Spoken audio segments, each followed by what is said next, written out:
स्त्रियों को किस रूप में आपने समझा कि इनको अगर एकजुट किया जाए तो उनके जीवन में क्या बदलाव हो सकते हैं और कैसे लोग उसके साथ जुड़े? असल में मैं खुद महिला हूँ, तो महिलाओं के जीवन से जुड़े हुए बहुत से संघर्ष और संकटों को नजदीक से देखा है, जाना है। उस समय 90 के दशक में जब आप लोगों ने नारी हस्तकला उद्योग समिति की शुरुआत की, तो उसमें कौन-कौन लोग आपके साथ जुड़े हुए थे? और ये एक लाइन थी नारी हस्तकला उद्योग समिति की कि हम श्रमिक नहीं हैं, हम कारीगर हैं। 2-2 पत्र आपने उस दौर में निकाले, तो इसका भी कुछ इम्पैक्ट पड़ा। साइंस और प्रौद्योगिकी के बीच में बाद में ये जो विकास का भ्रम डाला गया जनता पर, उसमें से लोगों को बाहर खींचने के लिए एक विचार फेंक रहे थे समाज में। राज्य सत्ता में स्त्रियों की भागीदारी को लेकर जो परिकल्पना है वो क्या है आपकी? सब कुछ स्थानीय स्तर पर होना चाहिए, मूल विचार ये है। अभी तमाम संसदीय दायरों में घूमते हुए अब नारी शक्ति वंदन के रूप में ये सामने आया बिल। यह जो राजनीतिक घोटाला है, इसको किस रूप में लोक विद्या जनांदोलन? हमारे सामान्य जीवन के जो लोग हैं, किसान, कारीगर या लोक विद्या के बल पर जो जीवन जीविका चलाते हैं, उनको हम लोग अराजनीतिक कहते हैं, क्योंकि वो ये राजनीतिक दांव पेच नहीं जानते हैं। क्या गांधी जी लौट रहे हैं? गांधी जी ने जो करना था वो कर दिया। उनके लौटने से फिर से उतने ही परिश्रम करने पड़ेंगे जितने उन्होंने किए। हर युग में फिर से नया अपना विचार गढ़ना होता है।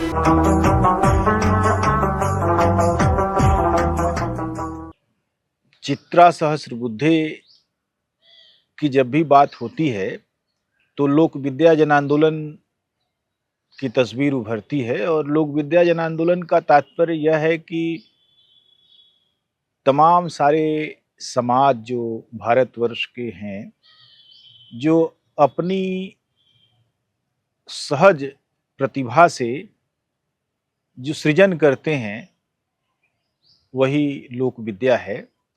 और लोक विद्या का एक बड़ा पर्सपेक्टिव यह भी है कि बदलती हुई परिस्थितियों में लोक विद्या सिमटती गई। अलबत्ता दुनिया में किसी भी चीज़ का निर्माण लोक विद्याधरों की प्रतिभा से ही होता है। चित्रा सहस्त्रबुद्धे ने बनारस और उसके आसपास के कुछ जिलों में, मिर्ज़ापुर, गाजीपुर और भदोही, जौनपुर में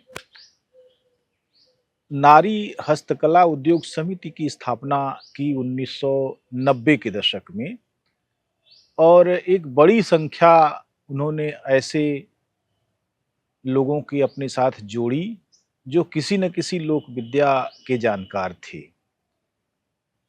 वह एक ऐसा अनुभव था जो इस मायने में महत्वपूर्ण है कि आज हमको जानना चाहिए कि आखिर कोई चीज़ कैसे विकसित होती है और कैसे अगर उसको ठीक से खाद पानी न मिले तो मुरझा जाती है, खत्म हो जाती है। लोक विद्या पर आए संकटों के मद्देनज़र हम 90 के दशक में उसी समय में चलते हैं जब चित्रा जी के मन में लोक विद्या का विचार आया और नारी हस्तकला उद्योग समिति की स्थापना की परिकल्पना उनके मन में आई। चित्रा जी नमस्कार। नमस्ते। सबसे पहले प्रश्न हमारा यह है आपसे कि स्त्रियों को किस रूप में आपने समझा कि इनको अगर एकजुट किया जाए और इनकी कलाओं को एक स्वरूप दिया जाए, एक संगठित चैनल पर ले आया जाए, तो उनके जीवन में क्या बदलाव हो सकते हैं और कैसे लोग उसके साथ जुड़े? सबसे पहले तो मैं धन्यवाद देना चाहूँगी रामजी भाई को। लंबी बातचीत होती रही है आपसे, केवल लोक विद्या पर नहीं तो अनेक विषयों पर, साहित्य पर, कला पर, और बहुत कुछ जानने को मिला है उनसे। पिछली जो दिनों में उनसे जो बात हुई, उसमें कुछ ऐसी बातें हुई हैं जिसमें नारी हस्तकला उद्योग समिति का जिक्र आया है। असल में मैं खुद महिला हूँ, तो महिलाओं के जीवन से जुड़े हुए बहुत से संघर्ष और संकटों को नजदीक से देखा है, जाना है, महसूस किया है।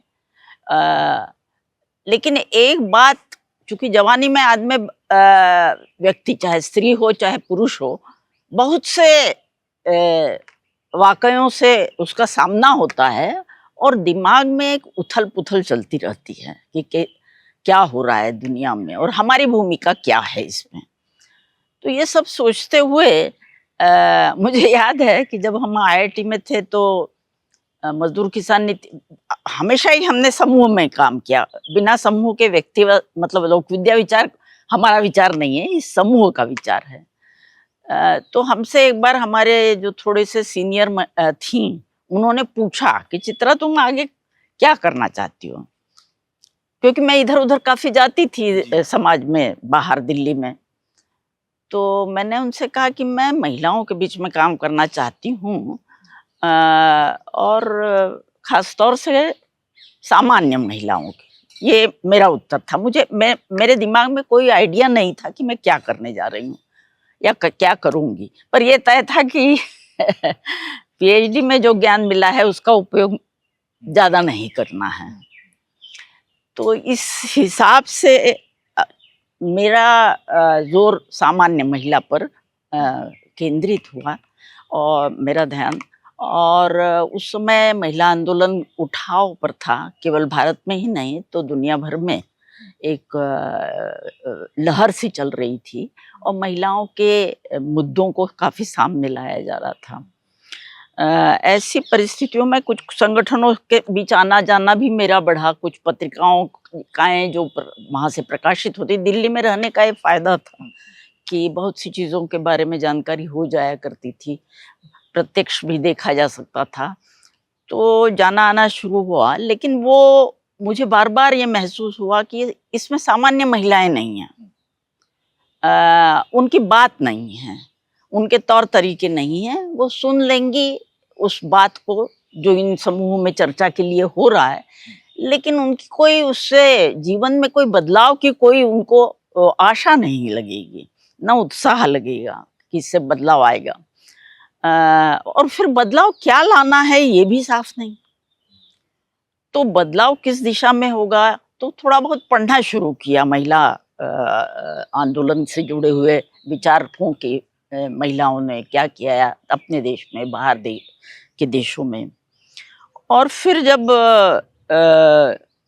बनारस आए, बनारस में महिलाओं को और सामान्य जीवन को देखने के बाद तो मुझे ऐसा लगा कि मैं तो सही जगह आ गई। अच्छा। हाँ, दिल्ली में मुझे तो ये ताकत ना मिलती कभी, चाहे मैं कितने ही पढ़े लिखे लोगों और विद्वानों से मिल लेती, लेकिन बनारस में ये जो सामान्य महिलाओं से मिलना जुलना बढ़ा, उसने तो मेरे सामने पूरा एक ये खोल दिया फलक कि भारत की बहुसंख्य स्त्रियां कैसी हैं, क्या सोचती हैं। वो अपने परिवार को अपने दुश्मन के रूप में नहीं देखती हैं। ज्यादातर महिलाएं चाहती हैं कि सबके साथ प्रेम से रह सकें, ऐसी परिस्थितियां चाहिए उन्हें। और फिर समाज के बाहर, इस परिवार के बाहर, अपने आसपास के लोगों के बाहर ऐसी कौन सी चीजें हैं जिनके चलते उनको कष्ट सहना पड़ रहा है। आज ज्यादातर जोर महिला समस्याओं का, और जो विश्वविद्यालय में जो स्त्री विमर्श हो रहा है आज, उसमें स्त्री के शरीर से के जो कष्ट है, शरीर के प्रति जो ये है, उससे बाहर वो नहीं निकल पा रहे हैं। और उसमें व्यक्तिवादी विचार इतना हावी है कि वो कोई रास्ता देता नहीं है। पूंजीवाद का तो, वादी व्यवस्था में तो व्यक्तिवादी विचारों को जितना प्रोत्साहन दिया जाए वही उसका केंद्र है, उतना ही उनके लिए फायदेमंद है। तो ये तो व्यवस्था के खिलाफ जा रहा है। लेकिन ये सब तो बाद में सोचा, जब शुरू किया हम लोगों ने, तो शहनाज के साथ मैं एक BHU में एक ये चलता था, प्रोजेक्ट था सैनिटेशन पर। उसमें कुछ दिनों के लिए, कुछ 1 साल 1.5 साल के लिए मैंने काम किया। शहनाज से मुलाकात तभी हुई। ये महिला अध्ययन केंद्र के द्वारा किया जा रहा था और महिलाओं के बीच, ग्रामीण महिलाओं के बीच में काम करना था। काफी बड़ा प्रोजेक्ट था। करीब 15-20 लोग जुड़े थे और उसको मुझे ये करना था। इस दौरान बहुत ग्रामीण महिलाओं को से मिले और एक से एक कहानियां, अब बहुत सी कुछ भूल गई हूँ मैं, बहुत सी याद हैं जो लोक विद्या में शामिल हो गई उस ज्ञान के भंडार में मेरे। तो इन महिलाओं से मिलने के बाद फिर कुछ ऐसी घटना हो गई, कुछ एक्सीडेंट हो गया और प्रोजेक्ट के लोगों के एक कार जा रही थी जिसमें हम लोग जीप में थे। मैं नहीं थी उसमें उस समय, लेकिन गांव का एक बच्चा उससे कुचल के मर गया। मैंने कहा अब मैं नहीं कर पाऊंगी इसमें काम। तो लोगों को थोड़ा आश्चर्य भी लगा, लेकिन मुझे वो ठीक नहीं लगा कि अब इस प्रोजेक्ट से मैं मैं की सेवा करूं। मैं जब एक गांव का लड़का इस कार से गाड़ी से में कुचल गया है। फिर हमने अपना ही काम शुरू किया। मैंने छोड़ा तो शहनाज भी मेरे साथ आ गई। अच्छा। और हम दोनों ने मिलकर फिर ये तय किया कुछ शुरू किया जाए। तो उसी का ये आइडिया था कि चलो हम लोग कुछ बुनियादी काम करते हैं, सिलाई क्लास शुरू करते हैं और फिर सोचते हैं क्या करना है। क्योंकि एक विचार उसके साथ जो चर्चा के साथ में होता था वो ये है कि महिलाओं के पास जो ज्ञान है उसके बल पर उनको उनकी ताकत होनी, ये एक बेसिक अंडरस्टैंडिंग था हमारा। तो उसने कहा ठीक है। मुझे भी बात जज गई। मेरे बच्चे छोटे थे उस समय, दूसरी तीसरी क्लास में थे। तब हमने अपने घर के पास एक कमरा किराए पर लेकर एक सिलाई क्लास की तैयारी की शुरुआत की। और क्या हमारा इसमें विचार है। विचार ये बना बहुत बात करने के बाद में तो तुरंत हम लोगों ने गांव में जाकर एक सिलाई स्कूल खोल लिया और उसमें महिलाओं ने और बच्चियों ने आना शुरू किया। विचार ये था कि साइंस और प्रौद्योगिकी के चलते आज जो महिलाओं की स्थिति है उसको बहुत गलत ढंग से पेश किया जा रहा है। वास्तव में साइंस और प्रौद्योगिकी ने महिलाओं के हाथ से उनके ज्ञानपूर्ण जो कार्य थे वो छीन लिए और वो छीने जाने से उनकी जो सम्मानपूर्ण स्थिति थी समाज में उससे उनको बेदखल कर दिया। अच्छा, जैसे क्या कुछ उदाहरण बताइए मुझे कि कौन सा काम छीना। कृषि के क्षेत्र में मशीन आ जाने से बहुत से कारीगरी के जो घरेलू उत्पादन होते थे उसमें छोटे छोटे मशीन आ गए कई जगह से, तो उनकी भूमिका घटती चली गई। दूसरी बात ये भी केवल महिलाओं की नहीं घटी, किसान और कारीगर समाज से फैक्ट्रियां बन जाने से, कारखाने बन जाने से बहुत बड़े पैमाने पर बेरोजगारी, ये तो मतलब जाना माना सत्य है। और हमारी ये समझ है कि गांधी जी ने मशीनों का जो विरोध किया था, बड़ी बड़ी कारखानों में जिन लोगों को नौकरियां लगी, गांधी जी ने कहा कि उनको नौकरियां लगी लेकिन उससे कई गुना लोगों के हाथ से जीविका छीन ली गई। और ये जो कई गुना लोगों के हाथ से जो काम छीने गए उसका सीधा प्रभाव महिलाओं पर पड़ा। क्योंकि बहुत से लोगों ने गांव से बाहर जाना, क्योंकि खेती को तो उन्होंने एकदम ये कर दिया, खेती को उद्योगों के मातहत बना दिया, यही नीति अपनाई गई आजादी के बाद, उसका प्रभाव महिलाओं पर पड़ा। और महिलाओं के सारे कष्टों की जड़ यहाँ है कि उनके सारे जो ज्ञान के बल पर वो अपना काम करती थी। ये तो आज की बहुत झूठी तस्वीर बना दी है महिलाओं की कि वो घर में बैठी रहती है, खाना बनाती हैं और बच्चों को पैदा करती। बस ये इतना अपमानित करने वाला ये है कि इसका कैसे, मतलब ये पढ़े लिखे लोगों को समझाना बहुत मुश्किल है कि स्त्रियों की स्थिति क्या थी। इसका कोई चित्र, कोई आइडिया उन लोगों के पास नहीं है। खासतौर से विश्वविद्यालय में जो स्त्री विमर्श होता है उसका तो उनको तो कतई समाज से कोई संपर्क नहीं है।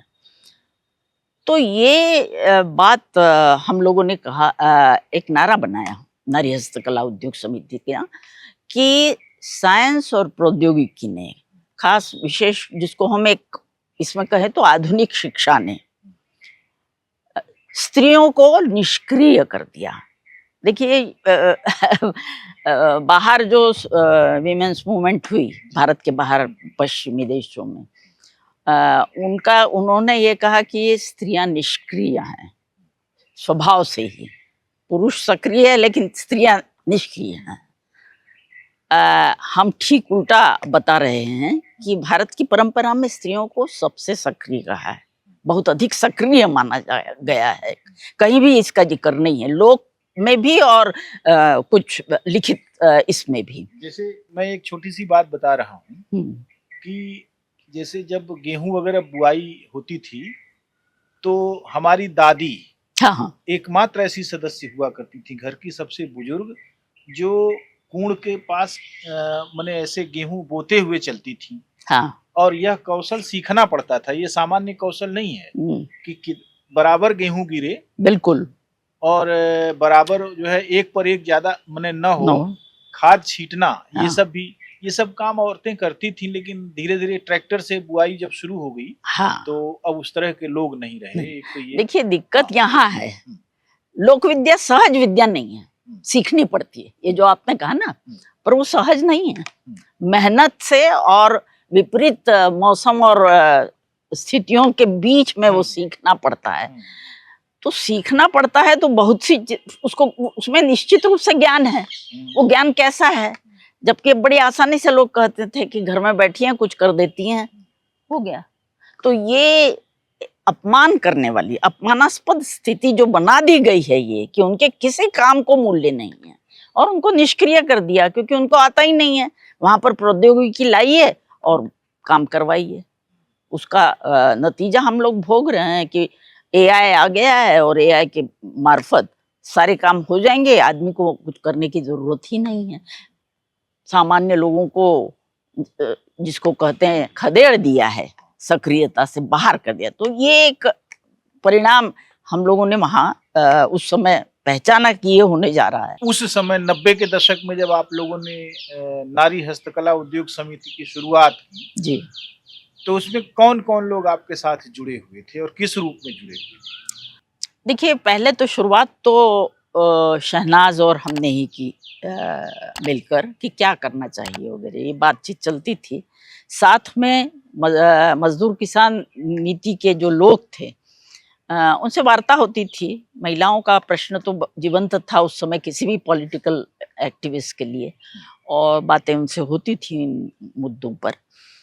और इस बातचीत से फिर हम लोगों ने ये निकाला कि इस दिशा में प्रयास किया जाए। कुछ महिलाओं से किस तरह से हम मिले, सिलाई स्कूल जगह जगह खोलने के लिए अलीम भाई हमारे साथ होते थे। अच्छा। शहनाज का भी घर लल्लापुरा में ही था।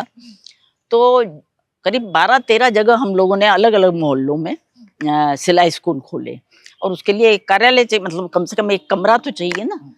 तो वो कमरा सस्ते से सस्ता मिलना चाहिए, कोई अध्यापिका हो जो स्थानीय हो, जो रोज आ सके। तो ये व्यवस्थाएं करने में काफी मेहनत की गई। और महिलाएं देखिए, एक महिला मीरा पाल नाम से थी जो हमारे नारी हस्तकला उद्योग समिति की कोषाध्यक्ष थी, अंत तक रही। वो सुंदरपुर इलाके से थी। और वो इतनी मतलब उनके हिसाब में जरा भी गलती नहीं होती थी। करीब हम महिलाएं कितनी थी, करीब 25 एक महिलाएं थी, और हर महिला खाद्य पदार्थ बनाकर जहां भी जाती थी उसको बेचती भी थी। जैसे हल्दी है या घर के जो मसाले हैं, ये सब बना के, कपड़े हैं, तो ये बेचने का भी काम होता था। तो उसके लिए पहले कुछ एडवांस दिया जाता था, वो बनता था, और उसको फिर बेच के जो आमदनी होती थी वो मीरा जी उसको संभालती थी। तो बहुत सी महिलाएं थी, हिसाब बहुत तेज नहीं कर पाती थी, पर वो बिना गुस्सा हुए और हर एक का हिसाब लेके, और हफ्ते भर का करना होता था, पर व्यवस्थित रूप से करती थी। हाँ, और समय से, एकदम समय की पाबंद थी, समय से आ जाती थी। हम लोगों का लंका पर ऑफिस था, तो उस समय आ जाती थी। वो दिन भर रहती थी फिर वहाँ। और कौन लोग थे? और इसके अलावा एक सुंदरपुर की है एक महिला थी, भागमनी करके, उनकी सब्जी की दुकान थी। वो सब्जी वहीं सुंदरपुर के सामने सब्जी की दुकान पे। वो महिला बहुत ये थी, उसका सरनेम क्या था मैं याद नहीं कर पा रही हूँ, लेकिन काफी दिनों तक उनसे संपर्क रहा। उसकी बेटी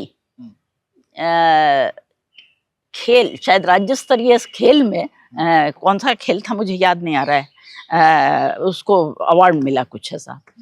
तो वो महिला बोलने में बहुत अच्छी थी और सब्जी की जो लेन देन होता था सट्टी में ही बैठती थी, उसकी बारीक पकड़ थी उसको।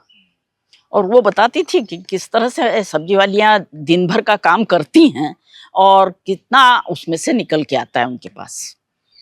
तो ये एक भागमनी महिला थी, कंचन बाला एक करके थी यहाँ की।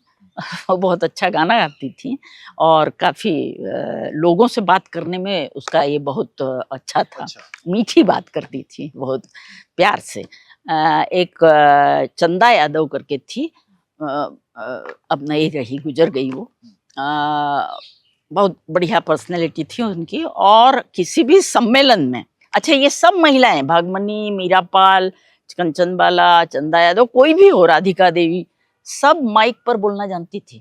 चौराहे पर हम लोगों ने स्थानीय बाजार लगाए, किस किस चौराहे पे, लंका चौराहे पे, गोदोलिया चौराहे पे, प्रहलाद घाट, सिगरा, और भी कई जगह, लल्लापुरा, सब जगह हम लोगों ने ये दुकान लगाई, वो बेचते थे उसमें। वहां खड़े होके माइक भी पर बोलती थी कि क्यों हमने लगाई है ये चौराहे पर, और सब बोलती थी। कोई भी महिला कार्यकर्ता ऐसी नहीं थी जो माइक पे बोलना नहीं जानती थी। तो ये एक बहुत ट्रेनिंग हो गया हम लोगों का सबका कि किस तरह से लोगों से वार्ता करना है। सब बोलती थी बहुत। इसके अलावा एक सीमा यादव करके थी प्रेमलता जी की इधर से, एक सरोजिनी थी। प्रेमलता जी तो 94 में आई ही हैं उसमें। ऐसे बहुत 25 इधर से आए, गांव से आए, नरोत्तमपुर, टिकरी, यहाँ की कुछ महिलाएं थी। टिकरी में सिलाई स्कूल टिकरी की एक महिला चलाती थी। तो ये सब काफी व्यापक था उसमें। उस समय तो लेकिन बड़ा निचाट था वो इलाका। तो बहुत निचाट रहा होगा वो इलाका। अभी तो बहुत नहीं, इतना नहीं था। अब तो भर गया है, हाँ ये बात तो सही है, पर उस समय भी भरा हुआ तो था ही। छितुपुर तक तो भरा हुआ था। आप लोगों के अभियान का विरोध भी हुआ? विरोध तो नहीं हुआ कहीं ऐसा। लोगों ने पहली बार हो रहा था, हाँ, कि महिलाएं खुद आकर खड़ी हैं और बेच रही हैं, तो ऐसा सामान्य लोगों के आते थे, खरीद के जाते थे। हाँ, लेकिन उतना प्रोत्साहन भी बहुत ज्यादा नहीं था कि हाँ ये होना चाहिए, आगे बढ़कर कोई सपोर्ट में आए। हालांकि गंगा जी के घाट पर हम लोगों ने डीएम को बुलाया, बड़ा सम्मेलन किया और कहा कि ये हमारी मांगे हैं और आप मानिए। पर मतलब इसके बाद जैसे होता है कोई, आखिर ये सब वही कह रहे हैं हम कि ये सारी चीजें जो छोटे छोटे संघर्ष होते हैं, ये नीतियों पर आप ये नहीं कर पाते मतलब ये नहीं कह सकते कि ये नीति बदल लीजिए। नीति बदलने के लिए फिर दिल्ली, तो इसलिए स्थानीय स्तर पर जो अधिकार प्रशासन और प्रबंधन के होने चाहिए लोगों के पास, वो नहीं है इस व्यवस्था में। तो आप कितना भी, अब किसान आंदोलन देखिए, कितना बड़ा आंदोलन है, क्या असर आया आप कहेंगे तो जीरो है, क्योंकि उनकी स्थिति वैसी है। लेकिन जीरो नहीं कह सकते, क्योंकि इतने बड़े आंदोलन ने पूरे एक विचार को सामने ले आया और उस विचार के बल पर पता नहीं कितने लोगों को प्रेरणा मिली। वही किसान आंदोलन है जो अपराजेय है। बिल्कुल, इसमें सत्ता को झुकना पड़ा। बाकी जो है, लेकिन वापस स्थिति वैसी होगी। तो इसको देखने की दृष्टि, समाज के आंदोलनों को देखने की दृष्टि ये नहीं है कि तुरंत जवाब मांगे क्या असर हुआ, ये नहीं होता। उस असर के निरंतरता के कार्यों को देखा जाता है। क्योंकि एक चीज याद है हमें, माओ का कहीं पढ़ा था हमने कि कार्यकर्ता के किसी इसमें वो बात कह रहे थे, कार्यकर्ता कैसा होना चाहिए। उन्होंने कहा कि महिला घर में अपने रोज झाड़ू लगाती है, एक बार भी वो मुंह से नहीं कहती है कि झाड़ू लगा दिया अब मेरा काम खत्म। देखा जाए तो 2 घंटे के बाद बच्चे फिर उतना ही गंदा कर देते हैं, फिर वो लगाती है बिना शिकायत के। कार्यकर्ता को ये करना है। समाज परिवर्तन का काम ऐसा है कि क्या आपको बात। लगातार करना है वो, ये देखिए, बिना शिकायत। हाँ, ये लोक विद्या है वास्तव में। ये लोक विद्या है। तो मुझे ये बताइए कि उस समय जब आप लोगों से मिलना जुलना शुरू किया आपने, तो क्या क्या अनुभव रहे लोगों के? क्योंकि सब लोग तो संगठन वाले स्थिति में तो थे नहीं। अब संगठन मान लीजिए आप बनाने जा रहे हैं, लोगों को मिलाने जा रहे हैं, तो उनके अब मान लीजिए युवतियों को आपने अपने साथ जोड़ा, तो उनके घरों की क्या प्रतिक्रियाएं, कुछ किस्से अगर आपको नहीं, याद हम हो? लोगों ने इस तरह का संगठन नहीं बनाया जिस तरह की कल्पना आज के राजनीति में संगठन की है। हम लोगों ने दो प्रमुख उद्देश्य रखे कि सामान्य स्त्रियों के पास ज्ञान है, उनके पास खाना बनाने का ज्ञान है, उनके पास वस्त्र बनाने का, ये दो प्रमुख काम उनको आते हैं, और नहीं भी आते हों तो अगल बगल से सीख के उतनी निपुणता हासिल कर लेती हैं।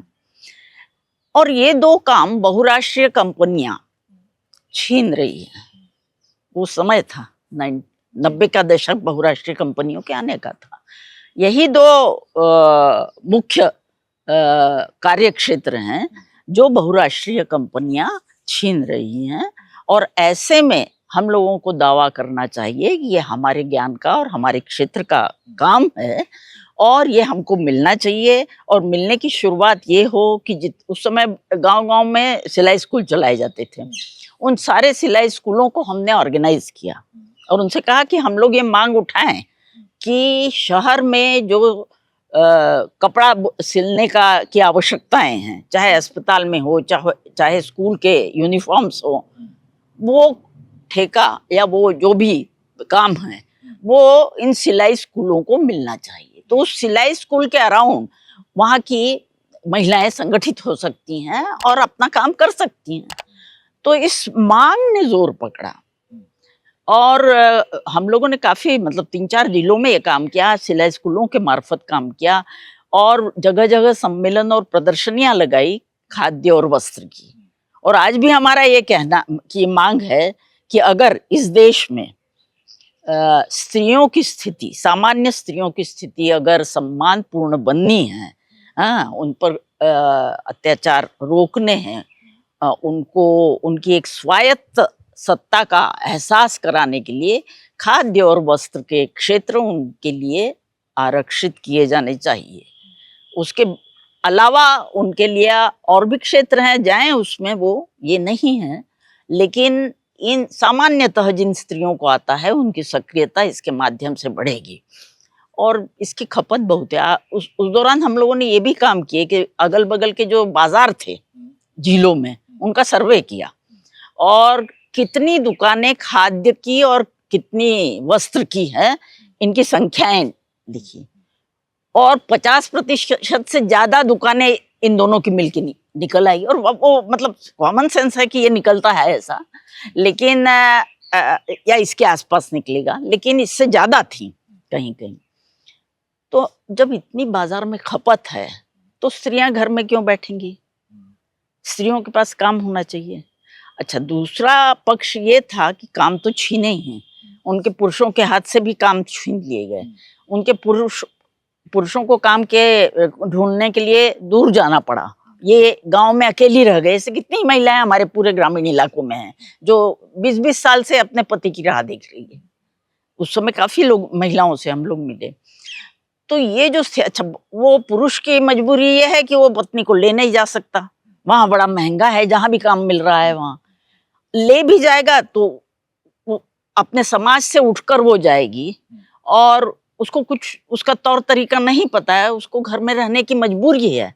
तो देखिए कैसा होता है, स्त्रियां घर में रहती है, ये प्रचारित कर दिया ट्रेडिशनल सोसाइटी में, स्त्री विमर्श ने ये प्रचारित कर दिया। वास्तविकता क्या है? वास्तविकता ये है कि रोजगार छीन जाने से स्त्रियां घर में बंद हो गई और उसको ये तस्वीर बना दी गई कि ये घर में रहती हैं केवल, और केवल परिवार का खाना वाना बनाती हैं बस। तो फिर वो सब जो उपक्रम चला, इसका हासिल क्या रहा? हासिल ये लोक विद्या विचार की जमीन बनी। अच्छा। लोक विद्या विचार क्या हमने तो स्त्रियों में काम किया था, और उसी समय ज्यादातर बनारस के आसपास जो लोग हैं, जो गांव हैं, उसमें किसान और हर घर में किसानी और कारीगरी दोनों होता है। कुछ कारीगर हैं, कुछ किसान हैं। तो मिला जुला रूप हमारे सामने आया कि कारीगर परिवार कैसे चल रहे हैं, किसानी में क्या क्या काम होता है वगैरह। तो हम लोगों को ये समझ में आया कि हम लोगों को कारीगर समाज के बीच में जाके काम करना चाहिए, और हम लोगों ने वो किया। शहर में तब तक हम ज्यादा काम नहीं कर रहे थे। कारीगर समाज के मार्फत स्त्रियों और इनके बीच में काम किया, और ये स्थापित किया कि स्त्रियां खुद को कारीगर घोषित करें कि हम कारीगर हैं, हम श्रमिक नहीं है। ये एक लाइन थी नारी हस्तकला उद्योग समिति की कि हम श्रमिक नहीं हैं, हम कारीगर है। इसका कारीगर होने का मतलब है कि हमारे पास हमारे कार्य का सिद्धांत है, दर्शन है, उसकी भूमिका क्या है समाज में, इसको हम जानते हैं, और उसको निखारना भी हम जानते हैं। तो ये दो बातें कारीगरों के बीच में काम, कारीगर समाज नाम से हम लोग अखबार निकालते थे उस समय। अच्छा। हाँ, स्त्रियों के बीच में जब काम शुरू हुआ तो भारती नाम से हम लोगों ने पत्रिका निकाली, और उस पर सीधे संपादकीय में हम लोगों ने लिखा कि स्त्रियों की स्थिति अगर सुधरनी है तो लोग उपदेश देते हैं कि पढ़े लिखे लोगों की तरफ देखो, वो बताएंगे रास्ता आपको, उस रास्ते पर चलिए तो मिलेगा। हम लोगों ने कहा कि पढ़े लिखे लोगों से की तरफ देखने से क्या मिलेगा, अगर मिलना होता तो अभी तक मिल गया होता, है ना। तो उनके ज्ञान से हमारे हाथ के जब काम छीने जा रहे हैं, ये हम अनुभव कर रहे हैं, तो अब उनकी तरफ देखने से हमें क्या मिलेगा। तो ये बातें खुलकर कही गई, जगह जगह बातें। हम लोग यूनिवर्सिटी में गए, छात्राओं के बीच में काम किया, स्कूलों में जाकर बात की। बहुत से स्कूलों में बहुत सहज ये मिल गया, स्कूलों में जल्दी मिलता है ना। होम साइंस की टीचर्स ने बहुत सपोर्ट किया। हम लोगों की सम्मेलन में भी आए। लोक विद्या महाधिवेशन में जो स्त्री सम्मेलन किया, उसमें BHU के ज्यादातर महिलाएं आई थी, जो जिनसे हम लोगों ने संपर्क किया था। और वो मतलब उन्होंने ये कहा भी कि ये बातें की जानी चाहिए, पर उसकी दिशा उनके पास नहीं है। उनका जो ज्ञान का भंडार है वो उस फ्रेम के बाहर देखने की अनुमति नहीं देता उनको, तो वो संवाद नहीं हो पाता उनसे, फिर आगे बढ़ नहीं पाता। अच्छा, ये मुझे बताइए कि दो पत्र आपने उस दौर में निकाले। हाँ, भारती और एक दूसरा क्या बताया आपने? कारीगर समाज। तो इसका भी कुछ इम्पैक्ट पड़ा लोगों के ऊपर? लोगों के ऊपर देखिए, हम बहुत छोटी संस्थाएं रहे, छोटे रूप में हम लोग काम, हालांकि महिलाएं काफी थी, और बहुत मतलब स्थिति ये थी कि बनारस के गली गली में हम लोग जाकर काम कर रहे थे। तो जान पहचान का दायरा बहुत बड़ा था, लेकिन हमारे पास कोई फंडिंग थोड़ी था। हम लोगों ने कभी किसी से फंडिंग लिया नहीं, और ये काम हमेशा ही बिना इसके हुए हैं। समूह में लोगों ने अपने ये कंट्रीब्यूट करते, लेकिन हम विचार पैदा करना चाहते हैं। साइंस और प्रौद्योगिकी के बीच में बाद में ये जो विकास का भ्रम डाला गया जनता पर, उसमें से लोगों को बाहर खींचने के लिए एक विचार फेंक रहे थे समाज में कि इसमें से बाहर निकले बिना हमारी स्थिति ठीक नहीं होगी। और वो कंकड़ फेंकना हमारा काफी उपयोगी रहा, क्योंकि हमको इसी के मार्फत कारीगर समाज, आदिवासी समाज और ठेले पटरी वालों के बीच में जाने का मौका मिला, और ये पता चला कि इनके बीच में एकता का सूत्र तो लोक विद्या है और कुछ नहीं है। ये सब अपने विद्या के बल पर अपनी जीविका चला रहे हैं, और अपनी जीविका ही नहीं चला रहे, केवल लोगों की सेवा भी कर रहे हैं उन वस्तुओं के माप पर। और लोगों का तो फिर जब ये पता चला तो लोगों के दिमाग में, खासतौर से पढ़े लिखे लोगों के दिमाग में जो भ्रम है कि इनको तो कुछ नहीं आता, किसान मूर्ख होता है, उसको तो प्रशिक्षण की जरूरत होती है, उसको तो बताने की जरूरत होती है कि कौन से बीज बो और कौन से, अरे किसान इतने सदियों से काम कर रहा है, उसको इतना नहीं पता है, ये कैसा आप सोच लेते हैं। उसी तरह से स्त्रियों को सिखाने, इंदौर की में एक बैठक, देखिए आप ने पूछा कि कोई वाकया है क्या, इंदौर में एक महिलाओं की बैठक हुई, नर्मदा नदी के किनारे ही गांव है आखिरी इंदौर से जाते समय। तो उन्होंने कहा, महिलाएं बैठे हुई थी, उन्होंने कहा कि बहुत से लोग आते हैं इस गांव में और बताते हैं कि कैसे बच्चों को पालना, कैसे खाना बनाना, कैसे सफाई वगैरह रखना वगैरह। तो हमको बहुत खला। उनसे पूछा कि आप सवाल करिए, जब कोई ऐसे आए हैं उनसे कहिए कि हमारी जो कमाई है उस कमाई में आप बच्चों को साफ सुथरा और शिक्षित करने का करके दिखा दीजिए, तब हमसे बात करिए कि हम आपकी बात क्यों माने। आप इस माहौल में आइए, बच्चे को बड़ा करके दिखाइए, पढ़ा के दिखाइए, जितनी हमारी आय हो रही है उतनी उसमें, तब आपसे हम बात करेंगे। तो ये लोक विद्या का ये पहला फंडा था कि आप नीचे जमीन पर उतरिए, उसके बाद फिर विचार। हाँ, क्योंकि आपकी विद्या यहाँ लागू ही नहीं हो रही है। आपको पता ही नहीं है कि दिन भर में यहाँ कौन कौन से संकट आते हैं और किन संकटों के मार्फत हम बच्चों के लिए 2 टाइम का खाना जुटा रहे हैं और खिला रहे हैं। तो जो उत्पाद उस समय आप लोगों ने नारी हस्तकला उद्योग समिति के माध्यम से इकट्ठा बनाना शुरू किया, उसको फिर कहाँ ले गए, कहाँ मैंने उसका कुछ मार्केट आपने बनाना शुरू किया? नारी हस्तकला उद्योग समिति ने जब ये देखा कि खाद्य और वस्त्र के उद्योग इनके पास होने चाहिए स्त्रियों के, तो वैसे कि उसके लिए एक बाजार होना जरूरी है। और बाजार, बड़े बाजार में हम लोग नहीं जा सकते। बड़े बाजार में हम लोग जाएंगे तो हमारा सामान सस्ते में वो लोग लेंगे और फिर वही समस्या होगी कि बेगारी में काम करवा ले रहे हैं। और उसके लिए हम लोगों ने तमाम महिलाओं से बात की, जो बिंदी चिपकाती है, जो पेटीकोट सिलती हैं, जो रेडी चीज़ें बनाती हैं, हस्तशिल्प वगैरह, पूरे इसमें कारीगरों से भी बात की। उन्होंने यही कहा कि हमारे काम का मूल्य नहीं मिल पाता इसमें, वो लोग ले जाते हैं। उस समय बहुत सी बहुराष्ट्रीय कंपनियां थी जो मिट्टी के खिलौने और मोती और ये सब ले जाते थे। तो हम लोगों ने स्थानीय बाजार का विचार प्रचारित किया कि हम लोगों को स्थानीय बाजार में हमारे उत्पाद का, महिलाओं के उत्पाद का आरक्षण करने की मांग करनी चाहिए। और उसके लिए काम किया।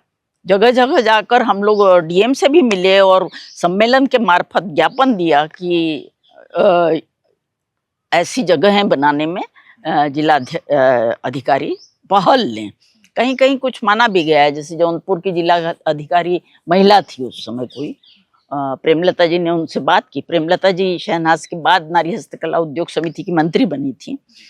उनसे बात हुई उनकी और उन्होंने वादा किया कि हम महिलाओं के लिए देंगे। गाजीपुर और जौनपुर में भी, गाजीपुर में भी काफ़ी काम हुआ और ये बात हुई, पर उसको हम लोग आगे नहीं बढ़ा पाए। फिर क्या वजह थी? संसाधन कुछ नहीं थे हमारे पास। पर एक विचार, जैसा कि मैंने कहा आपसे कि असर क्या हुआ, असर आपने पूछा सवाल कि असर क्या, असर ये हुआ कि पूरे समाज के बारे में सोचने का एक खंबा बनकर तैयार हुआ हमारे लिए। लोक विद्या और स्थानीय बाजार, लोक विद्या और स्थानीय बाजार का संबंध, लोक विद्या तभी पनपती है जब स्थानीय बाजार हो। स्थानीय बाजार तभी खुशहाली दे पाता है और समानता ला सकता है समाज में, अगर लोक विद्या के बल पर उत्पादन हो। तो ये रिश्ता बहुत कुछ बनता चला गया फिर आगे। लगभग 35 साल गुजर चुके हैं इन सारी चीजों के। हाँ। और इन 35 वर्षों में भी लोक विद्या जन आंदोलन अपने चार्टर के साथ आगे बढ़ रहा है। अभी अगर उस तरह का कुछ फिर पहलकदमी करने का अगर वो हो, तो क्या आपको लगता है कितनी परिस्थितियां बदली हैं? क्या उनमें किस तरह के संकट हैं जो नहीं समझे जा पा रहे हैं या जिनसे निजात पाना संभव नहीं है? देखिए, ऐसा है कि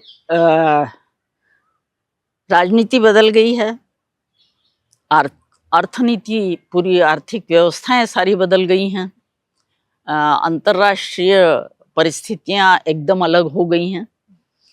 90 के दशक के बाद इंटरनेट का जितना प्रसार हुआ, उसकी तो उस समय हम कल्पना भी नहीं कर सकते थे कि इसके नतीजे क्या होंगे। तो स्थितियां तो एकदम बदल गई है और लोक विद्या विचार और स्थानीय बाजार जिसको हम लोग लेके चले थे, उसने हमारे लिए एक नया दालान तो खोला ही, लेकिन वो बहुत नाकाफी थे। उसके लिए सोच और कई चीजें और एक व्यापक विचार आना था उसमें कि और कौन कौन से फैक्टर्स होंगे जिनके मार्फत ये संभव बनाया जा सकता है। तो हमारी यात्रा कोई बहुत इस तरह की नहीं रही कि लोगों को हमने कितनी संख्या में सहमत कराया या लोगों पर की जिंदगी में कितना परिवर्तन आया। ये पूरी यात्रा एक विचार को गढ़ने की थी, एक ऐसी राजनीति के बुनियादी विचार को गढ़ने की यात्रा है ये, जो परिवर्तन का आधार बनेगी। उदाहरण मतलब हमारे सामने जो, हमारे समूह के सामने जो प्रेरणा का ये था, वो गांधी जी के विचार थे। उन्होंने उनकी अगर जीवनी पढ़े तो एक विचार गढ़ते चले गए हैं। चाहे वो जब वो इससे जब अपनी आत्मकथा लिखते हैं तो जब अफ्रीका में जब गए तो किस तरह से एक के बाद एक विचार गढ़ते चले गए और अंत में आकर यहाँ उसको पूरा रूप दिया। तो हो सकता है कि इस मतलब उसी के मार्फत हम लोग देखते हैं किसी भी परिवर्तन को समाज के, कि केवल एक तरफा कार्य से नतीजा नहीं बनता, तो उसको चारों तरफ से घेरना होता है और बदलती परिस्थितियों में लगातार उसको निखारना पड़ता है। तो वो कार्य लोक विद्या जन आंदोलन के मार्फत हम लोग कर रहे हैं और बहुजन स्वराज पंचायत के मार्फत अब इस बिंदु पर हम लोग आकर खड़े हैं कि राजसत्ता का प्रकार कैसा होगा। उसके पहले हम स्थानीय बाजार के मार्फत सोच ही नहीं सकते थे, केवल नारी हस्तकला उद्योग के समिति के मार्फत नहीं सोच सकते थे। तो व्यवस्थाएं कैसी होंगी और उसके लिए किस तरह का राज होना होगा, और फिर हमारी परंपराओं में ऐसे राज की क्या कल्पना रही है, इस सब की बिछायत सामने खुल गई है इस पंचायत के मार्फत। और हमें लगता है कि इसमें दखल लेनी चाहिए, ज़्यादा और गहराई में उतरना चाहिए, इसके आगे बढ़ना चाहिए। आप दिल्ली में अपनी युवावस्था में नारीवादी आंदोलन से किसी न किसी रूप में एक ताल्लुक आपका था, आप उससे जुड़ी हुई थी? नहीं, जाना आना था, मैं किसी संगठन से जुड़ी नहीं थी। अच्छा। अंदर मैं संगठन केवल मजदूर किसान नीति से जुड़ी हुई थी। और उस आंदोलन में जाने, जैसे अब बोट क्लब पर अगर धरने का या इसका आयोजन किसी महिला संगठन ने कॉल किया तो मैं जाती थी, या कोई सम्मेलन में किसी विषय पर गोष्ठी की जा रही है यूनिवर्सिटी में तो मैं जाती थी। और ऐसे ग्रुप्स बहुत थे जो छोटी छोटी पत्रिकाएं निकालते थे, जैसे मानुषी ही निकलती थी, उसके पीछे बहुत बड़ा ग्रुप था। और उसकी बैठकें भी नियमित होती थी। हालांकि मैंने मानुषी में कभी लिखा नहीं, और पर उसकी बैठकें जिन विषयों पर होती थी उसमें जाना आना था। अच्छा, एक नारीवादी आंदोलन का एक संकट मुझे ये दिखाई पड़ता है कि जब भी उसमें अर्थव्यवस्था में स्त्रियों की भागीदारी का सवाल आता है और कल कारखानों में, फैक्ट्रियों में काम करने वाली औरतों की बात आती है, तो यह प्रश्न उठता है, लेकिन फिर ये प्रश्न जो है पार्श्व में चला जाता है। इसको छोड़कर फिर नारीवादी आंदोलन के तमाम दूसरे नारे और दूसरे डिमांड्स जो है वो सामने आती हैं। उत्पीड़न का सवाल हो, चाहे उनकी देह की आज़ादी का सवाल हो, चाहे और भी तमाम सारे पितृसत्ता के विरुद्ध उनके उसका सवाल हो, लेकिन श्रमजीवी महिलाओं का सवाल नारीवाद के केंद्र में नहीं आ पाया, आज तक नहीं आ पाया। इसके पीछे आपको क्या वजह है? देखिए, मतलब एक तो ये है कि श्रमजीवी महिलाएं बहुत कम हैं थी। हम मजदूर किसी को मानते ही नहीं हैं।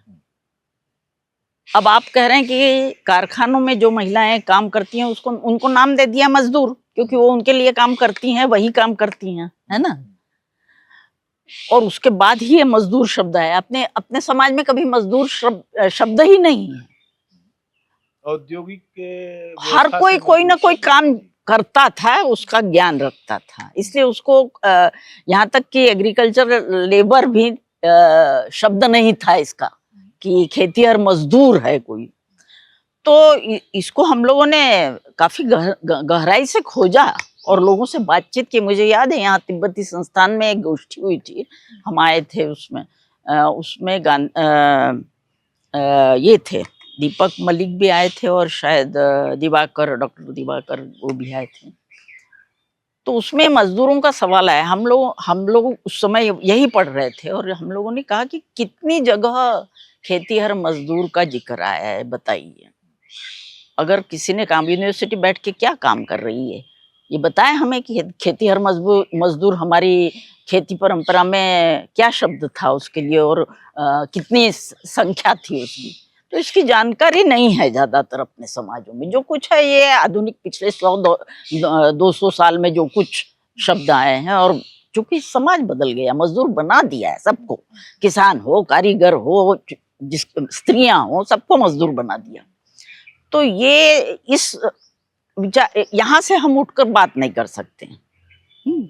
लेकिन आप जैसे कह रहे हैं कि स्त्री आंदोलन ने जो आधुनिक था 75 के बाद जो उठा, उसमें श्रमजीवी महिलाओं का स्थान नहीं है। देखिए, ये श्रमजीवी महिलाएं जिनको आप कह रहे हैं, जो कारखानों में काम कर रही हैं, उनको ये बताया गया है कि आर्थिक दृष्टि से आप आत्मनिर्भर हो जाएंगी, है ना। एक तो ये एकदम गलत है। आर्थिक दृष्टि से ये 4 महिलाओं को आप आत्मनिर्भर बनाकर 4 लाख महिलाओं के हाथ से काम छीन लेंगे, ये भ्रम पैदा करना इन्हीं का काम है, पूंजीवादी व्यवस्था का। तो ये तो गलत है ही, वो आत्मनिर्भर बनने नहीं जा रही हैं। दूसरी बात ये है कि श्रमजीवी महिलाओं का जो विचार है आपका कि उनकी बात क्यों नहीं, उसके पीछे स्त्री आंदोलन के चरित्र को समझना होगा। उस समय के स्त्री आंदोलन का जो चरित्र रहा अपने यहाँ 75 के बाद में जो उठा था एक दिन, वो ज्यादातर पश्चिमी विचारों से प्रेरित था और वही मुद्दे उठाए गए। उनके यहाँ उनको लगता था वो हमारे यहाँ लागू कर दिया। हाँ, लेकिन हम लोगों ने कभी गहराई से ये नहीं सोचा कि पश्चिम में स्त्रियों की स्थिति क्या है। पश्चिम में स्त्रियां जो कारखानों में काम कर रही हैं, उनकी स्थिति क्या है, क्यों हम उनका विचार लें। यहाँ कोई आधार तो हो कि रास्ता मिलेगा इस पर से। ये बहस नहीं हुई और इसके चलते पूरा का पूरा आंदोलन केवल पढ़ी लिखी महिलाओं का रह गया।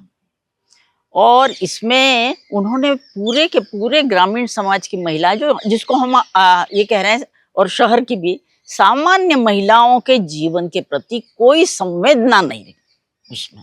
वो कैसे काम करती हैं, उनके मार्फत कैसे, आखिर स्त्री आंदोलन केवल कुछ, और पढ़ी लिखी महिलाएं मतलब कितनी संख्या, मुश्किल से उच्च शिक्षित, मतलब उस समय 1% भी नहीं थी, 2% भी नहीं थी।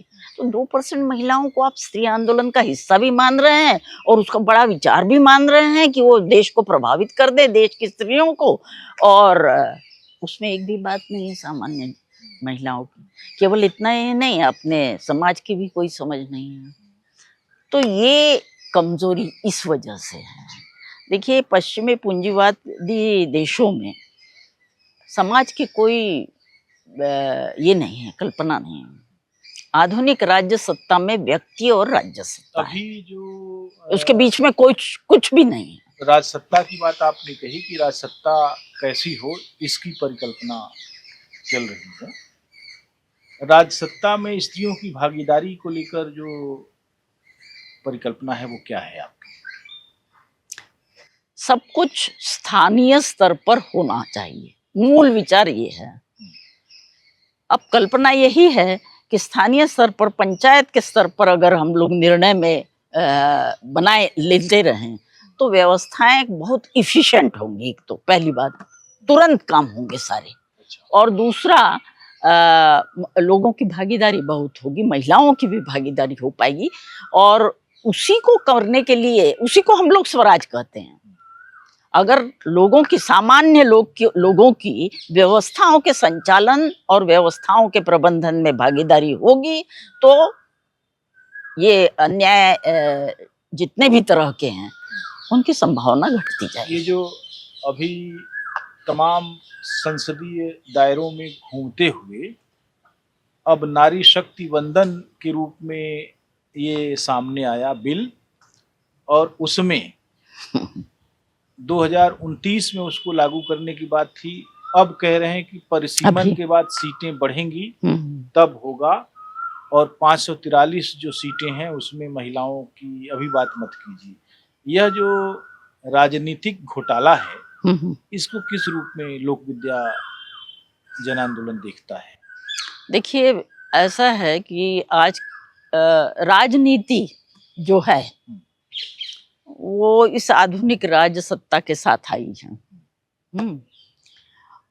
और हमारे सामान्य जीवन के जो लोग हैं, किसान, कारीगर या लोक विद्या के बल पर जो जीविका चलाते हैं, उनको हम लोग अराजनीतिक कहते हैं, क्योंकि वो ये राजनीतिक दांव पेच नहीं जानते हैं।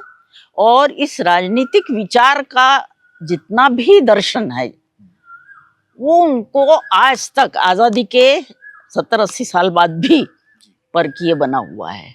उनको कुछ नहीं समझ में आता है कि प्रतिनिधि की जिम्मेदारी क्या है, प्रतिनिधि को चुनने का मतलब क्या। आप कहते हैं कि उनको नहीं पता है। अरे भाई, आपने विचार ही ऐसा लाया है कि लोगों का नहीं है तो वो कैसे जानेंगे? वो हमारा विचार कहाँ जानते हैं? आज दुनिया में स्वराज के विचार को और उसके मूल्यों को कौन जानता है? कोई नहीं जानता। हम लोग तो नहीं कहते हैं कि वो लोग सारे मूर्ख हैं, उनको कुछ नहीं आता है। तो ये बदलना जरूरी है इस विचार को, कि उनको राजनीति समझ में नहीं आती, या राज्य सत्ता की व्यवस्थाएं किस तरह से काम करती हैं ये नहीं समझ में आता है। सामान्य रूप से लोग कह देते हैं अरे ये सब चालाकी है इनकी। और ये आज तो एकदम खुला हो गया। गांधी जी ने पहले ही कहा था कि क्या हश्र होना है संसदीय लोकतंत्र का, तो वो तो हम लोग देख ही रहे हैं क्या होने जा रहा है। क्या गांधी जी लौट रहे हैं? लौट सकते हैं अगर हम लोग उस दिशा में गंभीरता से कार्य करें। लेकिन गांधी जी के लौटने से नहीं होगा। अच्छा। गांधी जी ने जो करना था वो कर दिया। उनके लौटने से फिर से उतने ही परिश्रम करने पड़ेंगे जितने उन्होंने किए। अच्छा। हर युग में फिर से नया अपना विचार गढ़ना होता है। इसलिए गांधी जी आएंगे भी तो आज की परिस्थितियों में फिर से उससे शायद दुगनी मेहनत करनी पड़े। मुझे नहीं मालूम, शायद लगता है बदलना पड़े कुछ, बहुत सारे अपने मेहनत करने का मतलब गांधी जी का बदलेंगे या नहीं बदलेंगे ये नहीं, लेकिन ये जरूर है कि मेहनत उनको उतनी ही करनी पड़ेगी अगर उनको उसी अपने सपनों का ये बनाना है समाज जिसमें न्याय हो, सत्य हो। अगर ऐसा समाज बनाना है तो उनको कम मेहनत नहीं करनी पड़ेगी। बहुत बहुत धन्यवाद चित्रा जी, आपने लोक विद्या और नारी हस्तकला उद्योग समिति के उस इतिहास के बारे में बातचीत की जो बनारस का एक बहुत अच्छा अध्याय है, और जिसके बगैर लोक विद्या विचार की जो अवधारणा है वो परिपूर्ण नहीं होती, उसको आपने साझा किया। बहुत बहुत धन्यवाद। आगे अब आपसे कला और लोक कलाओं की भूमिका समाज को बदलने में क्या आप देखती हैं, इस पर हम बातचीत करेंगे जल्दी ही। नमस्कार जी, नमस्ते।